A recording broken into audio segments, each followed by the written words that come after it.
que é produzida hoje, por exemplo, aumentar a nossa fatia de produção no Brasil, no mundo, se tem algum meio, por exemplo, através de políticas públicas, como o PENARA, que é a Política Nacional de Redução de Agrotóxicos para o Brasil, se é viável a gente tentar aumentar nessa produção agroecologia, porque eu acredito que essa produção de hoje, ela não vai ser sustentável por muitos anos, porque a pecuária, ela compacta o solo, a gente não tem todos os adubos necessários que a terra precisa, que são mais de 20, os principais que a gente usa hoje é NPK, que é nitrogênio, fósforo e potássio. Eu acredito que esse modelo não vai ser sustentável por muitos anos. Aí isso eu queria saber, uma nova forma da gente poder evoluir, porque, igual eu falei, eu acho que não é sustentável esse modelo. Aí eu gostaria de saber a opinião do senhor sobre como é possível a gente aumentar essa agroecologia para aumentar a escala dela. Não que seja a principal forma de produzir, mas como a gente pode melhorar essa fatia? Olha, é uma boa pergunta. E que eu acho que a gente tem que manter uma certa frieza, né? Como eu disse, a história nos ensina muito. Então, a gente tem que olhar para trás, aprender com a história. E uma vez que a gente aprenda com a história, a gente consegue também perceber um pouco para frente. Às vezes a gente erra, né? Mas às vezes a gente consegue enxergar alguma coisa para o futuro que se torna realidade. Eu acho que o caminho que está sendo seguido é um caminho que provavelmente vai ocorrer nos próximos anos, talvez 2, 3 décadas no máximo, né? Que é uma espécie que, em inglês, né, eles usam esse termo, greening, que é o esverdeamento da agricultura, né? Esse esverdeamento da agricultura é uma expressão que aparece na literatura basicamente para dizer que a agricultura ela vai se tornando mais sustentável, mais ambientalmente adequada, né? E existem muitos sinais. Por exemplo, nesse momento há um grande debate na Europa sobre a nova política agrícola do bloco, né? A política agrícola comum. Isso foi uma longa discussão de muitos anos, deu muita briga e tal, mas vai chegando-se a um acordo, e o grande pilar dessa nova política agrícola na Europa é o tema ambiental, né? Os europeus realmente abraçaram a ideia de que eles vão reorganizar a agricultura e ela vai se tornar realmente sustentável, ambientalmente adequada, etc. Né? Ora, só que não ficaram na conversa, não é isso? Organizaram uma política, essa política já tem programas, essa política tem orçamento, né? E agora o que eles estão discutindo, inclusive está gerando muita reclamação, né? Muita disputa, melhor dizendo, entre os países e tal, mas provavelmente vão acabar chegando a um acordo, que é como vão implementar aqui, implementar ali, porque é óbvio, né? Uma mudança como essa fere interesses. E aí aqueles grupos que têm seus interesses feridos reagem politicamente, mobilizam seus parlamentares, seus governos, etc. Bom, no Brasil isso começa a surgir, né? Especialmente em função do problema da Amazônia. O Brasil está acordando para o tema ambiental, não porque nós, brasileiros, numa grande proporção, passamos a ter consciência ambiental, mas principalmente porque as nossas exportações poderão ser afetadas se a gente não fizer certas providências, não é isso? Por exemplo, se nós somos exportadores de carne, nós precisamos oferecer aos nossos compradores internacionais uma garantia de que a nossa pecuária não está desmatando na Amazônia. Não? Bom, para isso você vai ter que instalar uma série de sistemas que controlam o rebanho para fazer a rastreabilidade, etc. Ou a soja, não é isso? É um absurdo a soja, por exemplo, está avançando no Pará e levando desmatamento, quando nós temos ainda muita área para produção de soja em outros estados, né? Ou então, em alguns lugares, a produtividade da soja ainda pode se elevar, sem causar esse impacto do desmatamento naquela região, né? Bom, então, nesse caso, nós vamos avançar, Gabriel, nós vamos avançar na direção de uma agricultura sustentável, querendo ou não querendo. Não é isso? Mesmo que uma parte dos produtores já esteja acostumado com a maneira convencional de produzir, vão ser forçados cada vez mais a produzir de uma maneira um pouco diferente, como eu disse, mais esverdeada, né? Mais ambientalmente organizada. Não é isso? E muitos produtores já se comportam dessa maneira, já se esforçam de fazer uma produção mais sustentável, mais produtora dos recursos, mais preservadora dos recursos naturais da sua propriedade, da região, etc. Essa consciência ela está se desenvolvendo. Uma maneira de agilizar ela seria também pelo estímulo econômico, que seria o estímulo financeiro. Eu, pessoalmente, não acredito que isso vai chegar no Brasil tão cedo, que se chama pagamento de serviços ambientais. Né? O pagamento de serviços ambientais mudaria muito mais rapidamente o comportamento dos produtores, porque aí teria dinheiro, pagamento, incentivo para realmente fazer assim, fazer assado, etc., sem perder lucratividade. Né? Só que eu acho que o pagamento de serviço ambiental num país como o Brasil vai demorar muito. Por quê? Porque nossos problemas sociais são muito grandes. Né? O Brasil é um país extremamente desigual. O Brasil é um país onde a grande maioria da população é muito pobre, tem renda muito baixa. Né? Por quê? Porque a renda é muito concentrada no Brasil. Não é isso? Então, quando nós, por exemplo, discutíssemos no Congresso Nacional pagamento por serviços ambientais, sempre vai ter um grande conjunto de deputados que vão dizer, não, nós não temos que dar esse dinheiro para agricultores, nós temos que dar esse dinheiro para os pobres das cidades, que têm renda baixa, temos que estabelecer renda mínima, isso, aquilo, etc. Né? E essas coisas são muito difíceis do ponto de vista político de avançarem. Né? Bom, agora, se você sai desse plano geral e fala no plano micro, e o plano micro, eu estou falando do produtor, né? E voltando ao tema da nossa conversa nessa manhã, que é agroecologia, ou se a gente sair do termo agroecologia, agricultura orgânica, agricultura ecológica, ecologização da grande propriedade, enfim, vamos deixar de lado a primeira parte. E vamos pensar na segunda parte, que é uma agricultura de larga escala, uma grande propriedade, etc. O problema é um problema que pode ser resumido em uma palavra, e essa palavra se chama complexidade. Não? Se você tem 5.000 hectares, 10.000 hectares, e você quer fazer uma agricultura que não seja exatamente a agricultura convencional, essa agricultura intensiva em insumos, mas você quer fazer uma agricultura mais ecologizada, isso vai te trazer uma complexidade tal que você vai ter que ter muita boa vontade. Inclusive, você vai ter que concordar em perder uma parte do dinheiro. Até que lá na frente, quando você dominar essa complexidade, você possa recuperar a sua lucratividade. Né? Porque durante um bom tempo, você vai perder dinheiro em algumas das partes da sua atividade. Você vai precisar contratar mais gente, não é isso? Porque a agricultura, quando ela é ecológica, você lida com mais atividades agrícolas. Você lida com a complexidade da produção animal e da produção vegetal. Isso traz uma complexidade gigantesca para quem administra. Né? Então, você também vai ter que contratar os profissionais do curso aí para ajudar na gestão da propriedade. Né? E o custo com a mão de obra só vai subindo. Não é isso? O produtor pode ser que ele tope isso, né? Mas a grande parte dos produtores não vai concordar.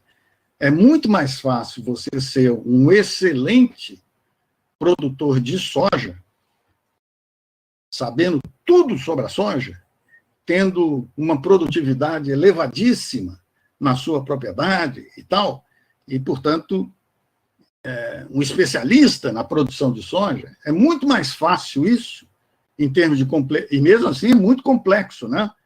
Mas é muito menos complexo se você introduzir, por exemplo, gado.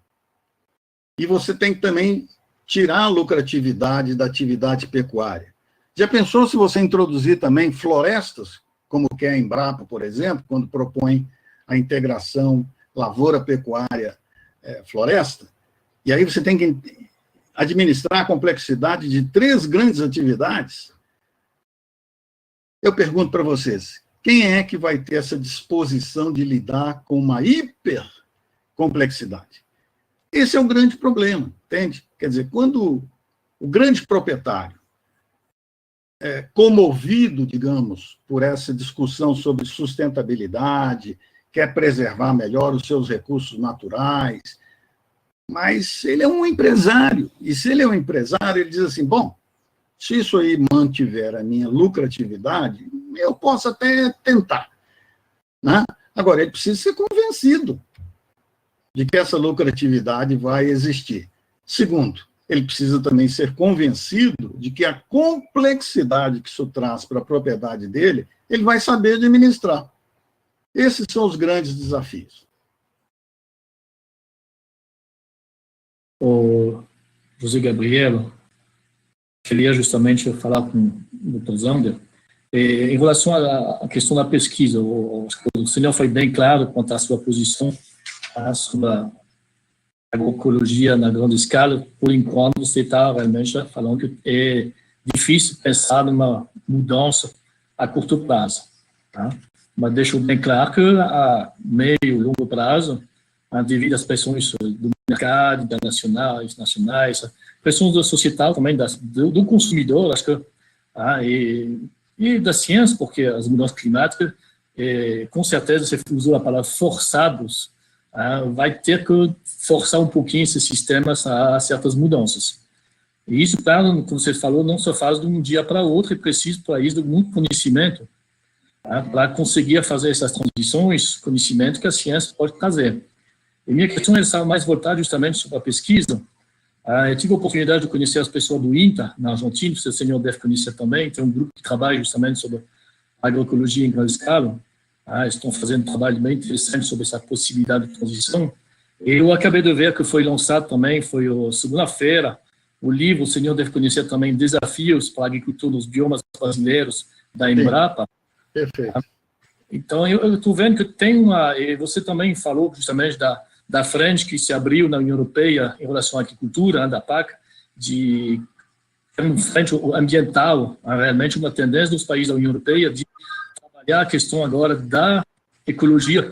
Concordo também que você usa essas expressões, agroecologia, ecologia agrícola, agricultura ecológica, todos esses termos que podem ser usados, mas a ciência, então, como ela pode ajudar, beneficiar justamente essas transições você falou dessa complexidade, e acho que vai precisar dessa ciência. Como está hoje no Brasil o posicionamento da pesquisa em relação a essa temática de tentar, a um meio prazo, mudar esses sistemas agrícolas de grande escala para um sistema mais, vamos dizer, ecologicamente sustentável, razoáveis? O que é a sua posição, você que é professor, pesquisador da Embrapa? Olha, eu posso, viu, Jean, eu posso ver com razoável clareza, digamos assim, o tema que você propõe. Por quê? Antes de mais nada, porque eu tenho quase 70 anos. E, portanto, eu sou de uma geração que foi formada segundo o ideário da agricultura moderna, né? Eu fiz agronomia em Viçosa, eu sou agrônomo formado por Viçosa. Na época que eu fiz o curso de agronomia, só existia agricultura moderna, a agricultura intensiva em insumos agroindustriais, né? Uma agricultura onde nenhum curso que eu fiz em Viçosa jamais levantou o problema da contaminação química de pessoas, da terra, dos animais, pelo uso de produtos químicos. Esse assunto nunca surgiu, jamais, no meu curso de agronomia. A minha geração, portanto, que é a geração dos anos 70 e boa parte da geração dos anos 80 também, né? Porque aí eu já era professor numa faculdade de agronomia em Porto Alegre, e, portanto, eu posso falar disso claramente, né? Lá também não mudou nada nos anos 80, né? Então, respondendo a sua pergunta, o que eu diria é o seguinte, né? Nós estamos vendo essa passagem no Brasil hoje. Há um conjunto de pesquisadores, professores, técnicos de diferentes organizações que são mais jovens e, portanto, são mais sensíveis, digamos, a essa discussão ambiental, que começam a fazer esforços na direção de transformar o modelo tecnológico da agricultura, né? E há uma geração mais velha, que é a minha geração, muitos, inclusive, em posições de autoridade, posições de poder, né? Que não veem isso com simpatia, porque estão muito acostumados com o passado, né? E embora possam até achar que isso é interessante, tem que ser feito, etc., mas concretamente não apoiam, né? Então, eu acho que nós estamos vivendo uma transição. E essa transição, tanto da parte da geração de pesquisadores, e o caso da Embrapa é clássico, não é isso? A Embrapa, nos últimos 20 anos, ela substituiu 2/3 dos seus pesquisadores, através de concursos, né? Então, dentro da Embrapa, nós temos um pequeno grupo, que é a minha geração, que são os mais velhos, normalmente ocupam cargos, posições, são chefe disso, chefe daquilo e tal, e existem 2/3 que são mais jovens e que estão empurrando nessa direção da mudança, né? E a Embrapa lá dentro fica um pouco se debatendo aí nessas duas posições. Algumas coisas avançam, outras coisas não avançam, né? Em termos de pesquisa, eu diria que nós estamos ainda um pouco atrás, né? E a razão é muito simples, né? A Embrapa é a nossa principal empresa de pesquisa agrícola e, como eu disse, ela tem um pouco esse embate interno que atrapalha a formação de uma estratégia mais clara, né? As instituições estaduais de pesquisa agrícola, no geral, vivem uma crise monumental no Brasil, né? A maior parte das organizações estaduais de pesquisa agrícola, que nós chamamos de OEPAs, né? A maior parte das OEPAs hoje vive uma crise e elas estão semi-paralisadas, né? E na universidade, é como vocês sabem muito bem, eu fui professor universitário, a gente faz o que quer, não é isso? Então, quando a gente define uma agenda de pesquisa que é mais ou menos a necessidade do mundo real, a gente produz certas coisas que podem se traduzir em novas tecnologias, novos processos, etc. Mas não há, de fato, uma estratégia de trabalho, né, dentro das universidades, as áreas de pesquisa das universidades.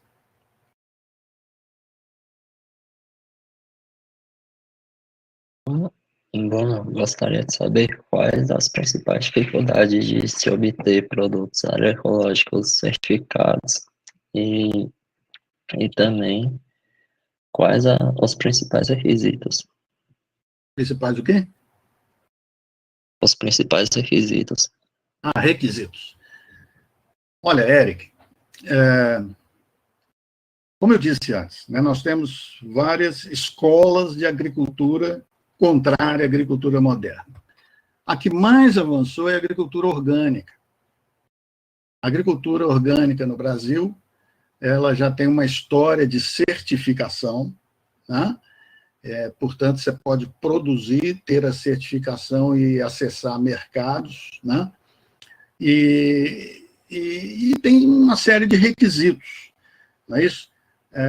Dentro desse campo da agricultura orgânica, ele não é também totalmente homogêneo. Você vai ter posições que são assim mais ortodoxas, mais fundamentalistas, por exemplo, que não aceitam de maneira nenhuma que você utilize qualquer produto agroindustrial, né? Então, você tem que ser um produtor quase que totalmente natural, porque você não vai usar agroquímico nenhum, você não vai usar nem a fertilização do seu solo através de produtos agroindustriais, você vai ter que usar outros tipos de produtos, né? Você não vai ter monocultura, você vai ter que tentar fazer, pelo menos, uma combinação de produção vegetal com animal, etc. Essa é uma posição mais extremada, digamos assim, mais ortodoxa dentro da agricultura orgânica. Agora, há versões um pouco mais moderadas da agricultura orgânica também, né? Basicamente, ninguém aceita produto químico, não é isso? Mas acabam aceitando que você utilize outros equipamentos, por exemplo, né? Aqui mesmo em Brasília, nós temos um dos grandes produtores de produtos orgânicos, que é o Joey Valley, né, que vende aí nos mercados os seus produtos e tudo mais, e que é um grande estabelecimento. Se ele fosse ortodoxo, ele não teria a parafernália que ele tem na propriedade dele, em termos de equipamentos e tudo mais, né? Então, aqui varia os requisitos, né? Agora, o que é importante, Érico, que eu também quero chamar a atenção, é o seguinte, né? Qual o outro problema fundamental de você ver crescer uma agricultura mais ecológica, mais orgânica, esse guarda-chuva da agroecologia? É a renda dos brasileiros. Esse é o problema, cara, né? Porque quando que você começa a consumir de uma maneira que você sabe que ela é mais saudável? É quando você tem renda. Porque os produtos que são ecológicos, eles são mais caros, e às vezes muito mais caros. Não é isso? Então você tem que ter renda. Se você não tem renda, você hesita, né? Você não vai comprar um alface orgânico, você não vai comprar uma cenoura orgânica, né? O queijo do Joey Valley, etc. Não é isso? Por quê? Porque ele é caro. Não é isso? E a grande maioria dos brasileiros tem renda baixa. Quando você tem renda baixa, cara, você entra no supermercado ou na mercearia e olha preço. E você compra o que é mais barato. E você não vai perguntar se a produção daquela farinha, do arroz, do feijão, usou produto químico ou não usou. Você está olhando preço. Quer dizer, enquanto a renda média dos brasileiros não subir mais, nós vamos ter poucas chances de ver também mais mercados para produtos orgânicos, né? E aí as provas empíricas existem no mundo inteiro, desde os países ricos, Estados Unidos, Europa, etc., mas o caso da China, né? O caso da China, depois de 30 anos de crescimento espetacular, a renda média só foi subindo. E à medida que a renda média dos chineses foi subindo, eles passaram a querer comer de uma forma mais saudável, mais rico em proteínas, mas também produzido de uma forma mais saudável, né? E aí você passa a ter mercados. Você tem que ter mercados, basicamente, né?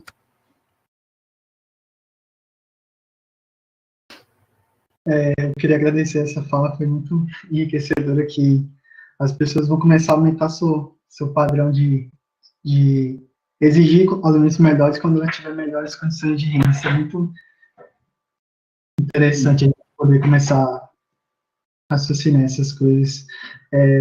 A Tainara, ela está presente também com a gente. Ela não está aqui na transmissão, mas ela está no YouTube lá assistindo desde o começo. Não pôde entrar, mas ela pediu para eu fazer a pergunta dela. Pois não. Agora é uma pergunta bem, bem prática, assim, vamos direto, sobre produtividade e produção. Como é que a gente pode fazer para a agroecologia perder um pouco desse preconceito e ela se tornar de uma forma mais eficiente, dela se tornar eficiente e produtiva como a agricultura convencional? Porque se a gente conseguisse fazer isso, não teria necessidade da gente gastar nossos solos. Essa pergunta da Tainara é chave, né? E aí eu responderia de duas formas. A primeira, sem me estender longamente, mas só repetindo o que eu disse lá no início. Nosso regime econômico é um regime capitalista. Não é isso? Então, uma agricultura ecológica, agroecológica, orgânica, seja lá o nome que a gente usar, só vai avançar se ela for lucrativa. Se não for lucrativa, não vai avançar. Os agricultores são agentes econômicos, né? Então, eles têm que ter lucro, porque essa é a lógica do nosso regime econômico. Então, se a lucratividade não for pelo menos equivalente, não avança. E se ela for mais baixo, aí não avança de jeito nenhum, né? Esse é o primeiro aspecto que eu queria chamar a atenção. O segundo, que aí vai direto na pergunta da Tainara, né, é exatamente como aumentar a produtividade, né? Porque quando você é um agente econômico, você mantém a sua lucratividade ou fortuitamente, quando o preço do mercado sobe, né? Mas isso ocorre ocasionalmente, você não controla isso, ou então quando você controla os seus custos de produção, não é isso? Quando você tem um controle dos seus custos de produção, você pode tornar mais lucrativo o seu negócio se você aumenta a produtividade. Aí você controla o que você está gastando, mas você está aumentando a produtividade da terra, do seu capital, do trabalho, etc. Com isso você tira mais produção e, portanto, você aumenta o seu resultado, as suas receitas finais e a sua lucratividade, né? Portanto, o que ela disse é muito importante, porque lucratividade nesse tipo de reorganização tecnológica é fundamental. Se você não fizer isso, também não vai para frente, né? Não adianta nada você dizer que não tem química na sua cenoura, mas para você produzir aquela cenoura foi muito pouco por unidade diária, né? Então, você acaba ganhando pouco dinheiro. Se você acaba ganhando pouco dinheiro, na bela hora você desiste, você não vai continuar nessa atividade dessa forma, não é isso? E quem aumenta a produtividade das atividades, e aí eu volto ao Jean, chama-se ciência, né? Chama-se pesquisa.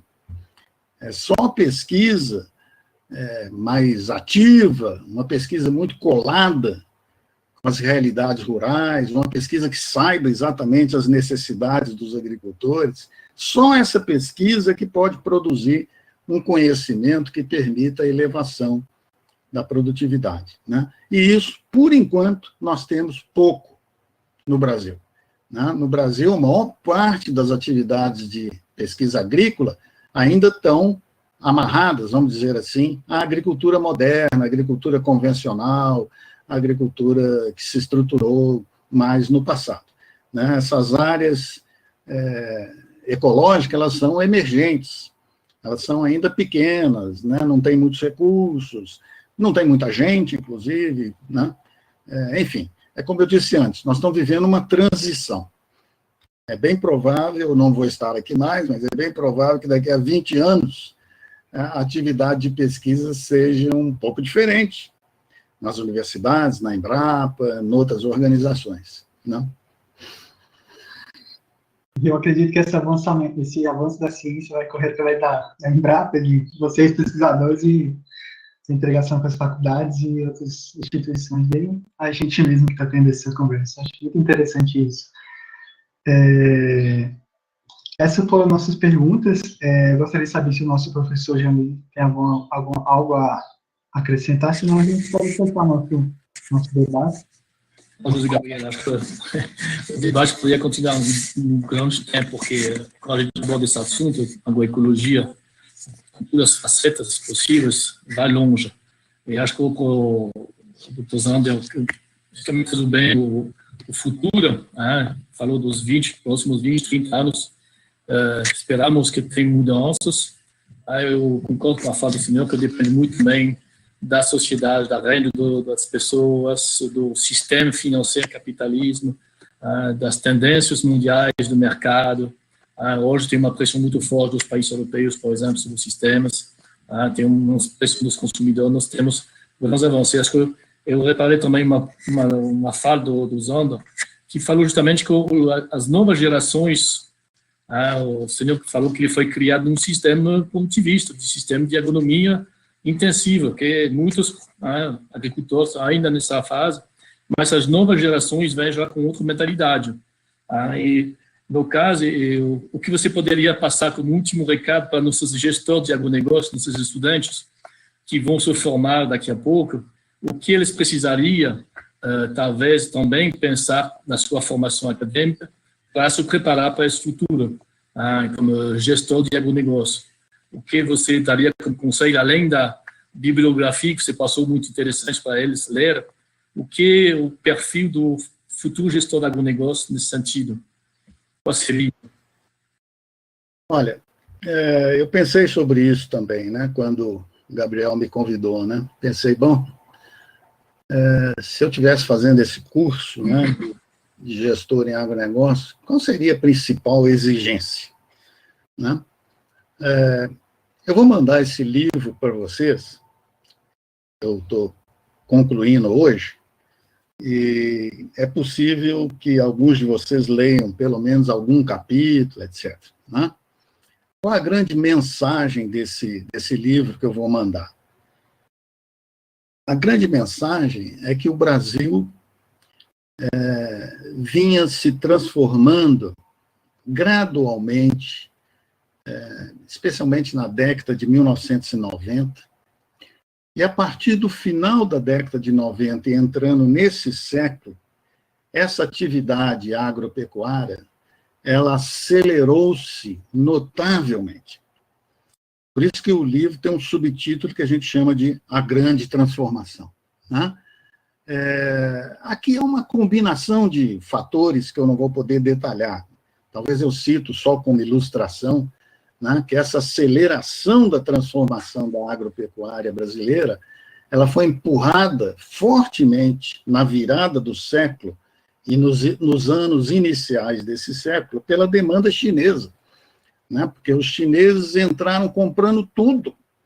E quando eles entraram comprando, os preços subiram, e isso trouxe uma grande motivação para os produtores, no caso brasileiro, principalmente produtores de soja, né?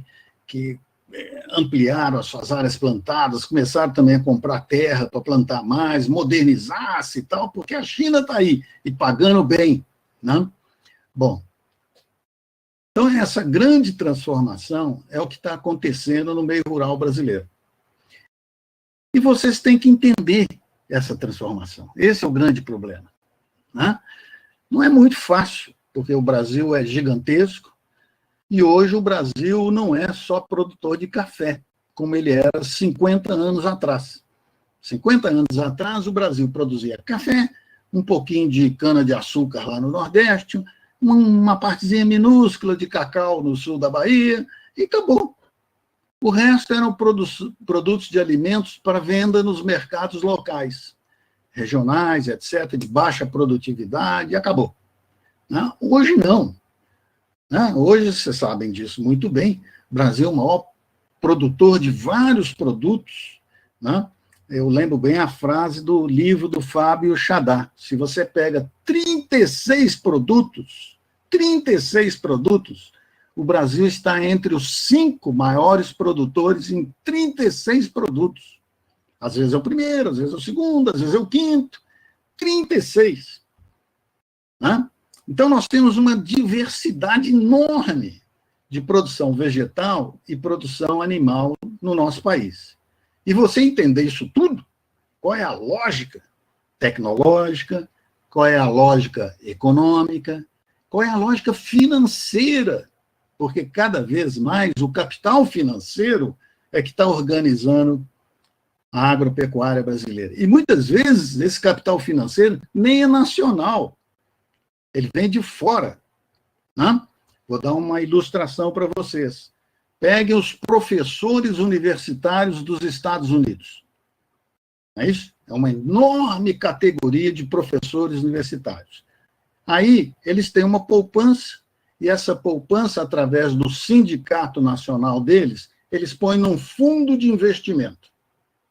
E esse fundo de investimento sai procurando aplicação dessa massa de dinheiro, né? Porque, afinal, são milhares de professores de renda alta que põem a sua poupança nesse fundo de investimento. E uma das coisas que o fundo de investimento, vejam bem, dos professores norte-americanos tem feito é comprar terra no Brasil para produzir soja. É isso. Porque fizeram os cálculos lá, dá uma lucratividade boa. Não é a melhor de todas. Mas quando você é gestor de um fundo de investimentos, você põe o seu dinheiro em coisas mais arriscadas, você põe o seu dinheiro também em coisas menos arriscadas que você ganha no longo prazo. Né? E uma dessas coisas foi aplicar em soja no Brasil. Tá?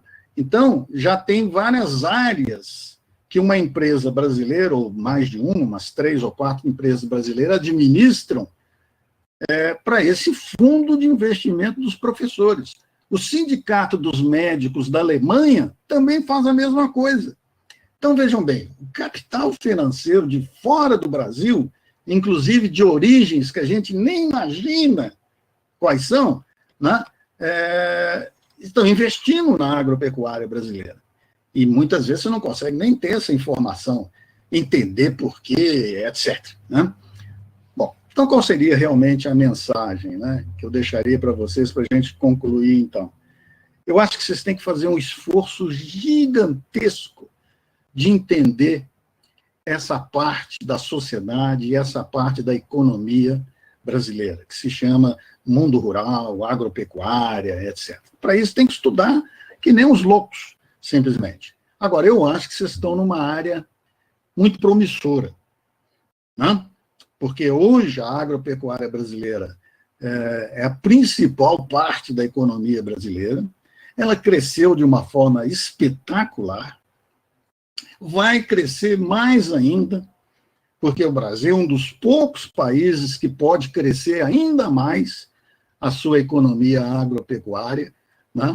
E de uma forma cada vez mais difícil, complexa, sofisticada, com muita intensidade tecnológica, né? E, portanto, gestores em agronegócio são personagens cada vez mais chaves para essa agropecuária, né? Agora, para isso, vocês têm que ter conhecimento.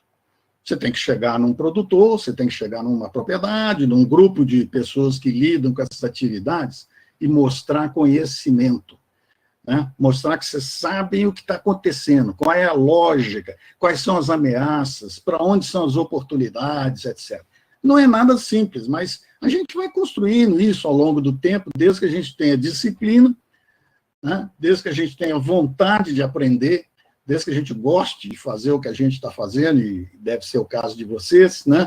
Leiam tudo que vocês puderem ler. O que não entenderem, vão atrás das pessoas que entendem, tentem entender o que significa esses diferentes processos econômicos, financeiros, tecnológicos, etc. Né?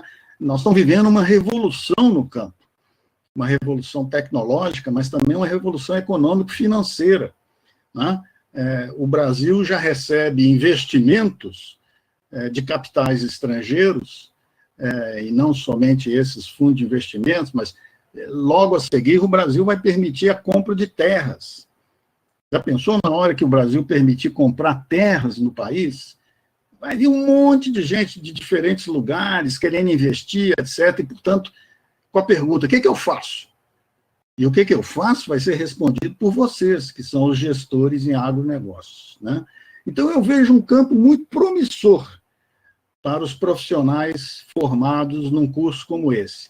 Agora, tem que ser craque. Não pode ser só um palpiteiro, leitor de jornal, com coisas superficiais. Tem que ser um craque dessa área. E para aqueles que forem realmente sólidos, tiverem uma boa formação, as oportunidades de trabalho serão inúmeras, com bons salários e boas situações de trabalho. É assim que eu vejo. Zander, eu gostaria primeiramente de agradecer pela informalidade que a gente pode chamar o senhor de...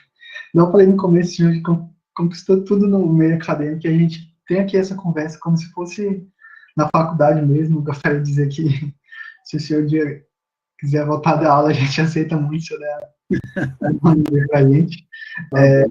A gente acha muito rico esse conhecimento de fora do nosso ciclo acadêmico. É muito interessante isso. Eu estava olhando aqui no YouTube, na nossa transmissão, e a gente tem uma pergunta da Maíra, que ela está assistindo, ela fez a seguinte pergunta. Doutor, como a agricultura sustentável conseguirá reduzir os custos de produção para que o consumidor consiga comprar alimentos mais saudáveis com um preço mais acessível? Olha, essa pergunta da Maíra, ela é a pergunta de todos nós. E ela não tem resposta por enquanto. Né? Esse dilema entre proteção, digamos assim, ambiental de um lado e a necessidade de produção de outro lado, esse é um dilema, por enquanto, que nós avançamos aqui, avançamos acolá, desenvolvemos um conhecimento que se mostrou aplicável numa certa situação, noutra não, etc. Nós estamos avançando. Mas esse dilema ele não se resolveu ainda, né? E nem vai se resolver tão rapidamente. Por quê? Porque os ecossistemas são muito diferentes. As atividades produtivas também são muito diferentes em termos das suas necessidades de energia, de água, de fertilidade do solo, de trabalho, etc. Então, como a variação é quase infinita, né, é evidente que nós não vamos resolver isso em 5 anos, e está resolvido, né, ou em 20 anos. O que nós vamos resolver para um ramo produtivo mais rapidamente, no outro ramo produtivo não vai ser assim, vai demorar muito mais. Né? Veja o problema do Nordeste rural. Não é isso? O Nordeste rural ele tem mais da metade das famílias rurais que nós consideramos pobres. São mais ou menos 55% a 60% das famílias que nós entendemos que são pobres rurais do Brasil, elas moram no Nordeste. Né? E vocês já viram o mapa do Nordeste, dentro do mapa do Nordeste rural, o semiárido. Não é isso? Ora, o semiárido traz um desafio que hoje é ainda invencível, que é o problema da água. Tá? Porque a agricultura precisa de água, simplesmente. Nós não descobrimos ainda uma agricultura que abra mão da água. Né? Bom, o semiárido já é muito seco, sempre foi muito seco. Os solos do semiárido são muito pobres, as famílias são paupérrimas, e tem ainda um quarto fator que tem piorado a situação, que são as mudanças climáticas que estão tornando ainda mais quente o Nordeste e, portanto, afetando ainda mais o regime de chuvas, né? E a secura, portanto, daquele bioma. Não é isso? Bom, como é que vai se resolver o problema da produção no Nordeste, particularmente no semiárido? Ninguém tem a resposta. Ninguém. Não? A gente ouve isso, ouve aquilo, proposta disso, proposta daquilo e tal, mas não se resolve. E não se resolve porque, bom, basicamente, sendo um pouco simplório, porque não há agricultura sem água. Não? Então é isso. Quer dizer, a Maíra traz um tema que é um tema que a gente tem que analisar assim, meio particularmente, numa determinada região, num determinado ramo produtivo, quais são os esforços que estão sendo feitos para combinar, né, sustentabilidade com produção. Em outros lugares isso às vezes nem existe, ninguém está muito preocupado, não é isso? Então, isso tem que ser olhado de uma forma mais estanque. Né? Tá ok? Eu acho, vamos ver se há mais perguntas. Eu gostaria de agradecer novamente pela sua disponibilidade de vir aqui explicar para a gente seu posicionamento, o posicionamento do senhor e enriquecer esse debate nosso. Tá bom, eu vou também agradecer a vocês, e eu estou mandando esse livro, e o ano que vem, especialmente se a gente puder ter algo presencial, que seria muito mais agradável, né?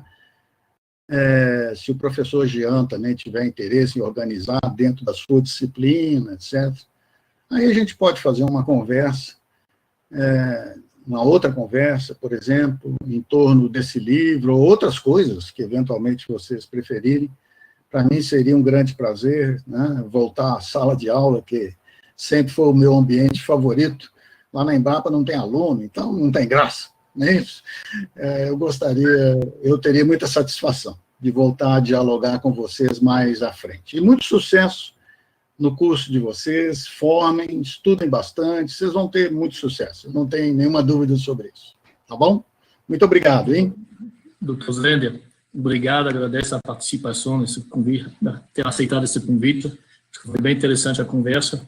abordou vários assuntos, é muito interessante, e com certeza obrigado também pela disponibilidade. Quem sabe, semestre que vem, se a gente voltarmos ao presencial, podemos combinar uma visita na FUPA e um debate com os estudantes. Acho que com a participação de mais estudantes e auditório é uma coisa diferente, será um prazer. Eu tenho certeza que tem professor também interessado, com certeza, a ouvir e debater com o senhor. Tá? Agradeço, e agora vou deixar a palavra para o José Gabriel para encerrar a sessão, mas novamente agradeço a equipe que montou esse webinar. Mesmo com os problemas técnicos, conseguimos ter um debate bem interessante sobre matemática bem complexo mesmo. Então, acho que valeu a pena, foi gravado e vai ser disponibilizado, acredito, para os estudantes, mas eu agradeço também a equipe lá presente que fez esse trabalho. Obrigado, doutor Zander. Obrigado.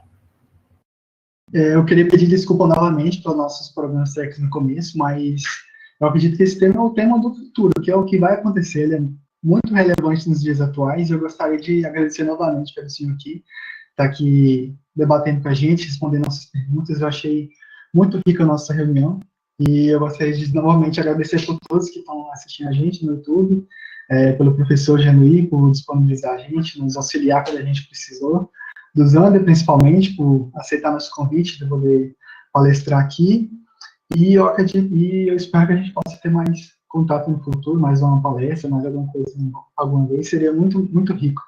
E eu gostaria de fechar por aqui, dando um bom dia para todos e agradecer por todo mundo por participar da nossa conferência. E a gente nós esperamos aquele livro, professor, para a gente passar para todos os alunos.